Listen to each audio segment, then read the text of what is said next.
जी बेटा अस्सलाम वालेकुम। आज बेटा 9th क्लास का हम लेक्चर नंबर 8 डिस्कस करेंगे। चैप्टर नंबर 1 है इंट्रोडक्शन टू बायोलॉजी। टॉपिक हम डिस्कस कर रहे हैं relationship of biology to the other sciences. इससे पहले हमने दो साइंसेस पढ़ी हैं, दो इंटरडिसिप्लिनरी साइंसेस पढ़ी हैं। एक हमने पढ़ी बायोफिज़िक्स और एक पढ़ी बायोकेमिस्ट्री। पिछले लेक्चर में हमने उसकी डिटेल देखी कि वो किस तरह उसको बायोफिज़िक्स और बायोकेमिस्ट्री कहा क्यों जाता है।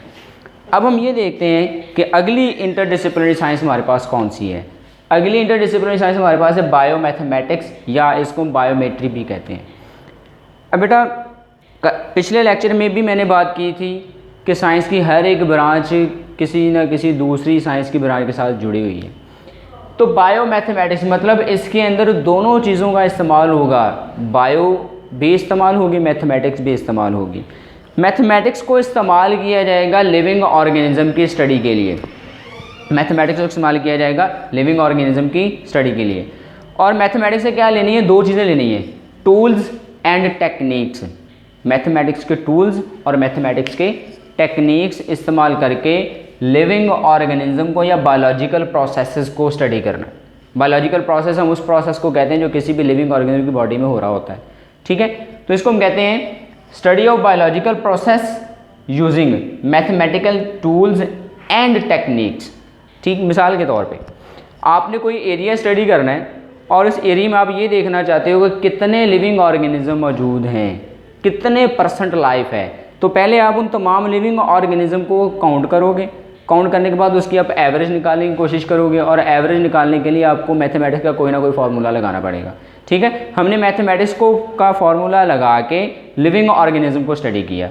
ठीक है, तो इसलिए इसको हम कहते हैं by using mathematical tools and techniques. मिसाल के तौर पे to analyse data gathered after an experiment. जब कोई भी साइंटिस्ट एक्सपेरिमेंट करता है, ऑब्जर्वेशन लेता है, अपना डाटा लेता है, तो अपने उस डाटे को चेक करने के लिए क्या वो सही है या गलत है, उसको फिर मैथमेटिकल टेक्निक्स उसके ऊपर अप्लाई करता है। क्या मैंने जो नंबर लिए हैं वो सही है या गलत है, उनकी परसेंटेज क्या निकलती है। इस परसेंटेज को निकालने के लिए वो मैथमेटिकल फार्मूले यूज़ करता है, मैथमेटिकल टेक्निक्स यूज़ करता है।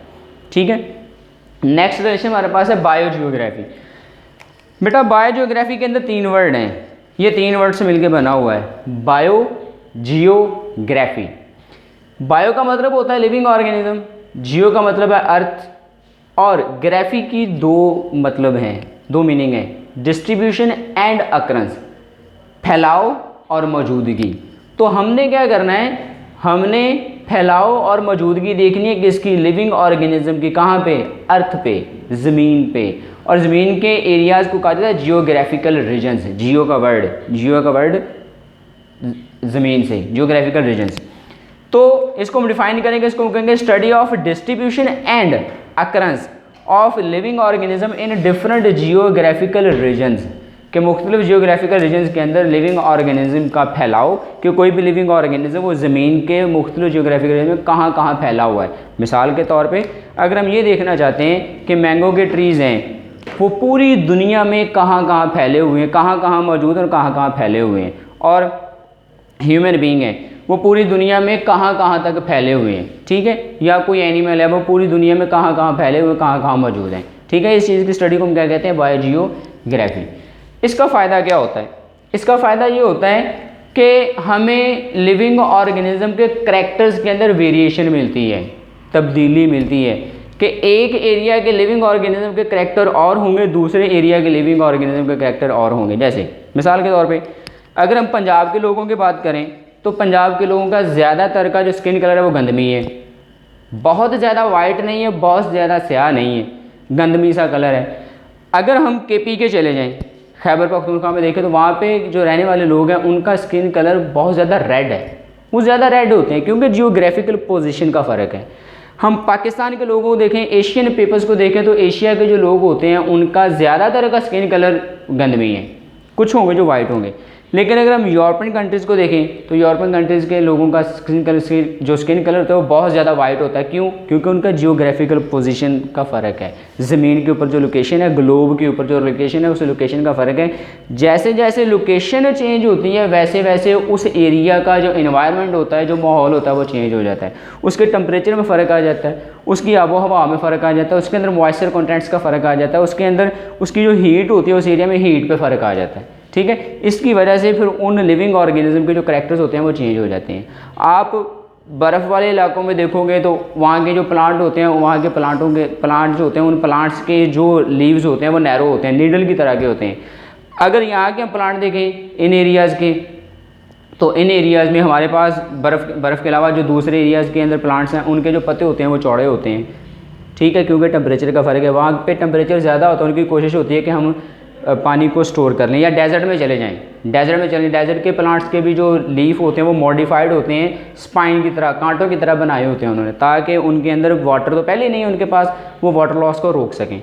यहाँ के जो प्लांट हैं इनके जो लीफ होते हैं वो चौड़े होते हैं, क्योंकि इनको पानी की कमी नहीं होती, इनको ट्रांसपरेशन हो भी जाए, वाटर लॉस हो भी जाए तो इनको पानी की कमी नहीं है, इनके अंदर वाटर की डेफिशिएंसी नहीं होती, ठीक है। तो इसलिए जैसे जैसे जियोग्राफिकल रीजन चेंज होती है वैसे वैसे लिविंग ऑर्गेनिज्म के करैक्टर्स चेंज होते जाते हैं। ये हमें फ़ायदा होता है जियोग्राफी स्टडी करने का, बायो जियोग्राफी स्टडी करने का। लास्ट रिलेशन हमारे पास है बायो इकोनॉमिक्स। बेटा जो इकोनॉमिक्स है, इकोनॉमिक्स को हम उर्दू में कहते हैं माशियात या मईशत, किसी भी मुल्क की, किसी भी एरिया की, किसी भी इलाके की मईशत। अब इसके साथ वर्ड जुड़ा हुआ है बायो का, तो इसका मतलब इसमें लिविंग ऑर्गेनिज्म का जिक्र आएगा। स्टडी किया जाएगा किसको? लिविंग ऑर्गेनिज्म को।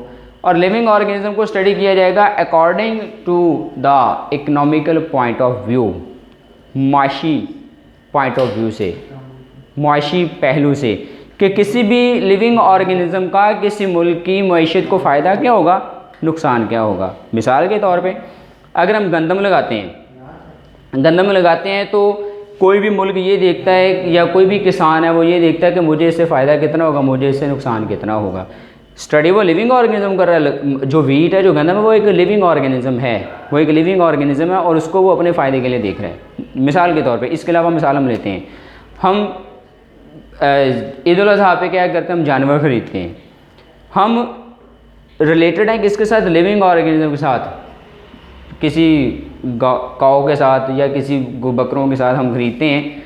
तो उनको जब हम ख़रीदते हैं तो हम ये देखते हैं कि हमें इकनॉमिकली बेनिफिट कितना है, कहाँ से हमें सस्ता मिलेगा। हमारा रिलेशन लिविंग ऑर्गेनिज्म के साथ, लेकिन हम अपना फ़ायदा देख रहे हैं, इकनॉमिकल बेनिफिट देख रहे हैं। तो इसलिए हम इसको कहते हैं bio economics is the study of living organism from economical point of view, कि मुआशी एतबार से जानदारों का जो मतालिया है उसको हम क्या कहते हैं, बायो इकोनॉमिक्स। मिसाल के तौर पे वीट की कॉस्ट वैल्यू, वीट को लगाने से पहले, या अगर वीट लगा भी दी है तो उसकी कॉस्ट वैल्यू, वो कितने की खरीदी है, उसके ऊपर ख़र्चा कितना आया है, वो देखी जाएगी कि मैंने इसके, किसान ये देखेगा मैंने इसके ऊपर खर्च कितना किया है। अगली चीज़ जो उसकी होगी, अगली चीज़ ये देखेगा प्रॉफिट, कि जब इसकी प्रोडक्शन आनी है, वीट उसने लगा दिया, वीट लगाने के बाद वो ये देखेगा कि मुझे इससे फ़ायदा कितना होगा, प्रॉफिट कितना आएगा। मैंने अगर इसके ऊपर 4 लाख लगाया तो ये 5 लाख की बिकनी चाहिए, मेरा खर्चा इसके ऊपर 4 लाख है तो ये 5 लाख की बिकेगी तो मुझे प्रॉफिट होगा, एक चीज़। दूसरा बेनिफिट, वो ये देखेगा कि इसका फ़ायदा कितना होगा, इसकी प्रोडक्शन कितनी होगी, मुझे इसका क्या फ़ायदा है, मुझे इसका फाइनेंशियली कितना फ़ायदा होगा, फाइनेंशियली मुझे फ़ायदा होगा भी या नहीं होगा, या दूसरे लोगों को इसका बेनिफिट कितना है, ठीक है, या मुल्क को इसका बेनिफिट कितना होगा, ठीक। वो स्टडी किसको कर रहा है, वीट को। Wheat is a living organism, ठीक है, लेकिन उससे अपने इकोनॉमिकल पॉइंट ऑफ व्यू से। और इसी तरह उसके लॉसेस, कि जब अगर उसकी प्रोडक्शन, उस वीट की प्रोडक्शन ज़्यादा नहीं आती, प्रोडक्शन कम हो जाती है, तो वो फिर ये देखेगा कि अगर इसकी प्रोडक्शन कम होती है तो मुझे इसमें से नुकसान कितना होगा। अगर मैंने 4 लाख लगाया और मुझे 2 लाख इसमें से बचता है, या 1.5 लाख की ये सेल होती है, तो मुझे नुकसान कितना होगा, मुझे कितना नुकसान बर्दाश्त करना पड़ेगा, ठीक है। लिविंग ऑर्गेनिज्म को अपने इकोनॉमिकल पॉइंट ऑफ व्यू से स्टडी कर रहा है, ठीक है जी। बेटा यहाँ तक हमारे बायोलॉजी के दूसरी साइंसेस के साथ जो रिलेशन है वो कंप्लीट हो जाते हैं। बाकी इंशाल्लाह हम नेक्स्ट लेक्चर के अंदर डिस्कस करेंगे। यहाँ तक आपका कोई क्वेश्चन है तो आप बेटा आप क्वेश्चन कर सकते हो, ताकि हम आपको उसका प्रॉपर आंसर दे सकें। और नेक्स्ट लेक्चर के लिए आप नेक्स्ट वीडियो देखिए। अल्लाह हाफिज़।